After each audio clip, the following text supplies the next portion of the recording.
Dans cette vidéo, nous allons terminer sur les chaînes de caractères en voyant d'autres traitements possibles sur les chaînes. On peut accéder aux caractères d'une chaîne de caractères individuellement. Par exemple, l'instruction chaîne.char index en argument va envoyer le caractère d'index de la chaîne chaîne. L'instruction chaîne.indexOf avec un caractère en argument donne la position de la première occurrence du caractère, c'est-à-dire le caractère passé en argument, dans chaîne, et va renvoyer -1 si caractère n'est pas dans chaîne. On dispose également de la fonction length, c'est-à-dire qu'on peut écrire chaîne1.length avec des parenthèses, et ça va renvoyer la longueur de la chaîne, c'est-à-dire le nombre de caractères de la chaîne. Et attention, attention, il y a une paire de parenthèses, et c'est donc dans ce cas différent des tableaux. Par exemple, je déclare ici une variable S1 qui va faire référence à une chaîne A, B, C, M, B, X. Quand j'exécute cette déclaration et initialisation de la variable longueur, ma variable longueur va contenir le nombre de caractères de S1, c'est-à-dire 6. Cette déclaration déclare une variable C1 qui va être initialisée au caractère d'indice 0 de la chaîne S1, c'est-à-dire ce A-ci. Donc C1 va contenir le caractère A. Dans cette déclaration-ci de C2, je vais mettre le caractère de S1 qui se trouve à l'indice longueur -1. Longueur contient 6, donc longueur -1 c'est 5. Et le caractère d'indice 5 c'est 0, 1, 2, 3, 4, 5, c'est-à-dire le dernier caractère de la chaîne S1. Et pour finir, cette déclaration de la variable i va mettre dans i l'indice du caractère b en partant de la gauche dans la chaîne S1. Alors S1 c'est cette chaîne-ci, B, le premier B se trouve à l'indice 1, et donc I va être initialisé à la valeur 1. Donc faites attention, les caractères sont numérotés comme les éléments d'un tableau, c'est-à-dire on commence à 0. À ce stade, nous pouvons faire un quiz. À votre avis, qu'affiche ce code quand on l'exécute? Alors, prenez le temps d'exécuter le code pas à pas.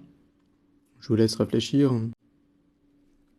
Alors, la variable EC est initialisée à la chaîne EC. La variable test est initialisée à la chaîne vide. On entre dans cette boucle for où i va varier de 1 à 3. Au premier tour de boucle, on va exécuter cette instruction-ci, cette affectation-ci. Pour l'instant, test et la chaîne vide, et on va lui concaténer le caractère qui se trouve dans EC à l'indice de la valeur de cette expression. I vaut 1, donc 6 moins 2 fois I vaut 4. On va donc considérer le caractère d'indice 4 de EC, c'est-à-dire 0, 1, 2, 3, 4. Donc tout ceci vaut I. On va concaténer ce caractère I avec la chaîne vide, et donc obtenir I et mettre le résultat dans test. Test va donc pointer maintenant sur la chaîne I. Passons ensuite à cette instruction qui va concaténer le caractère d'indice I de la chaîne EC. Alors, I vaut 1, donc le caractère et le caractère S, et le concaténer avec la chaîne contenue par test, c'est-à-dire tout simplement i. Le résultat de la concaténation, c'est la chaîne SI, et on va mettre SI ici. On revient au début de la boucle for. I vaut maintenant 2. On exécute cette affectation. Test vaut maintenant SI. Ce caractère est le caractère d'indice 2 dans SC. Le caractère d'indice 2, c'est 0, 1, 2. C'est un S qu'on va concaténer avec la chaîne SI. Donc on va obtenir SIS qu'on va affecter à la variable test et donc obtenir ici. Passons à la seconde affectation. Et c'est K hat I comme I vaut 2, c'est ce S ici, qu'on va concaténer avec la chaîne qui correspond à test, c'est-à-dire SIS, et on va obtenir SSIS, qu'on va mettre dans test. On va donc revenir maintenant une dernière fois ici avec I qui vaut 3. Test vaut SSIS, et on va lui concaténer ce caractère-ci, donc le caractère d'indice 0 dans la chaîne EC, c'est-à-dire ce E ici. Et on va mettre le résultat dans la chaîne test, c'est-à-dire qu'on va mettre 6 dans test. On passe à cette affectation, et c'est le SK hat de I comme I vaut 3, c'est le caractère d'indice 3 de EC, c'est-à-dire 0, 1, 2, 3, c'est-à-dire A, qu'on va concaténer avec ce que contient test, c'est-à-dire 6, et obtenir la chaîne assise. Et test va donc pointer maintenant chaîne assise. Et on sort de la boucle puisqu'I valait 3. On arrive à cette instruction d'affichage qui va afficher tout simplement assise. Un mot sur les entrées-sorties avec les caractères. Il se trouve qu'il n'y a pas de fonction nextChar dans la classe scanner. Et pour récupérer un caractère en utilisant cette classe, il faut faire d'abord, comme d'habitude, la déclaration d'un scanner. Ensuite, lire une ligne en utilisant la fonction nextLine appliquée à l'instance du type scanner et mettre le résultat dans une variable de type chaîne que j'ai appelée S ici et prendre le premier caractère de cette chaîne S en utilisant la fonction charhat en lui passant comme argument l'indice 0. Et donc dans C ici, on va obtenir le premier caractère qu'aura tapé l'utilisateur à ce moment-ci.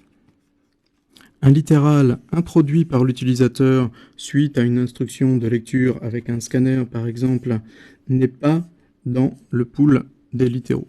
Pour qu'il y soit, il faut l'y mettre explicitement au moyen de la fonction interne. Alors, considérons cet exemple où je commence par déclarer un scanner S qui va me permettre de lire ce que l'utilisateur tape au clavier. Je déclare ici une variable response de type chaîne de caractères et j'ai une boucle do while ici qui devrait s'arrêter quand l'utilisateur rentre oui comme réponse. Alors ce oui-ci, c'est une chaîne de caractères qui est dans le pool des littéraux. Continuons maintenant le code. Supposons que je lis au clavier ce qu'a tapé l'utilisateur et que je mette le résultat dans ma variable response. Je vais obtenir quelque chose comme ça. Et supposons qu'il ait déjà tapé oui parce qu'il a envie de sortir de la boucle. Mais si vous avez suivi ce que je viens de dire, ce oui n'est pas dans le pool des littéraux. C'est-à-dire que ce oui est différent de ce oui ici. Cet affichage va bien m'afficher oui pour response. Par contre, ce test ne va pas faire ce que je veux, puisque je teste ici les références. Response contient une référence vers ce oui ici, et ce oui ici n'est pas stocké à la même référence, puisqu'il est dans le pool des littéraux. Et donc ce test, cette condition va être fausse, même si response contient bien oui. Alors je vais rajouter l'appel à la fonction interne, que je vais cacher ici. Que se passe-t-il dans ce cas-là, quand on exécute cette nouvelle instruction? Eh bien, le oui qui est contenu par response va être mis dans le pool des littéraux. Il se trouve qu'il y a déjà un oui dans le pool des littéraux, et ce qui va se passer, c'est que maintenant, response va contenir une référence vers ce oui-là, et ce lien est perdu. Cette instruction d'affichage va afficher, comme avant, un oui, mais c'est ce oui-ci qui va être affiché. Et maintenant, quand on fait ce test-là, on va tester toujours les références, c'est-à-dire la référence contenue dans response, avec la référence de ce oui qui est dans le pool des littéraux, mais comme cette référence va vers le oui du pool des littéraux, c'est la même référence, et ce test-là sera donc vrai cette fois-ci. Tout ceci grâce à la fonction interne. Nous avons vu qu'il existe certains traitements spécifiques aux strings, comme par exemple la fonction equals ou la fonction length, et tous ces traitements suivent la même syntaxe, c'est-à-dire qu'on commence par le nom d'une variable de type string, ensuite le nom du traitement, avec entre les deux le caractère point, et suivi des arguments dont a besoin le traitement. Et ces traitements s'appellent des méthodes en Java. Et ils produisent toujours une nouvelle chaîne de caractères. Les chaînes de caractères impliquées dans cette utilisation ne sont pas modifiées. Par exemple, on dispose du traitement replace, qui peut s'appliquer sur une variable de type string, comme par exemple chaîne, ici, et qui attend 2 caractères pour pouvoir fonctionner. Et ce traitement replace va remplacer les caractères char1 de chaîne par le caractère char2.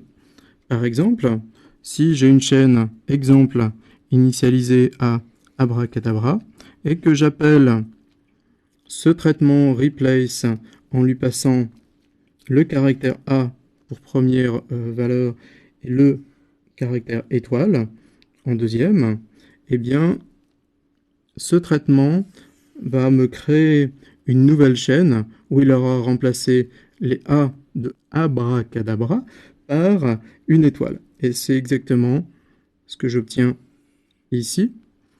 Et notez bien que la chaîne exemple contient toujours la chaîne originale abracadabra. Un autre traitement s'appelle substring.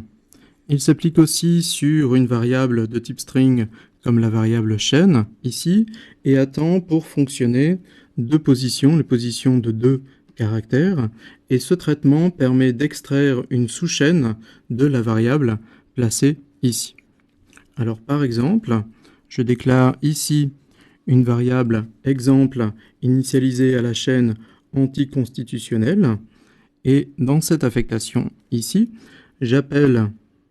j'exécute ce traitement substring sur cette chaîne en lui passant les valeurs 4 et 16.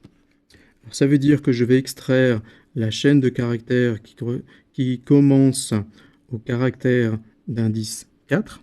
Alors, A est le caractère d'indice 0, 1, 2, 3, 4. C'est donc ce C ici.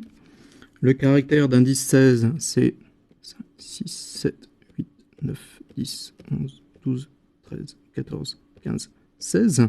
C'est ce N-ci, mais le dernier caractère n'est pas compris. C'est-à-dire que je vais m'arrêter ici. Et ce traitement va me fournir la chaîne qui est ici, c'est-à-dire constitution, et qui va servir à initialiser la variable racine mot. Voilà, c'est tout ce que nous allons voir sur le type string.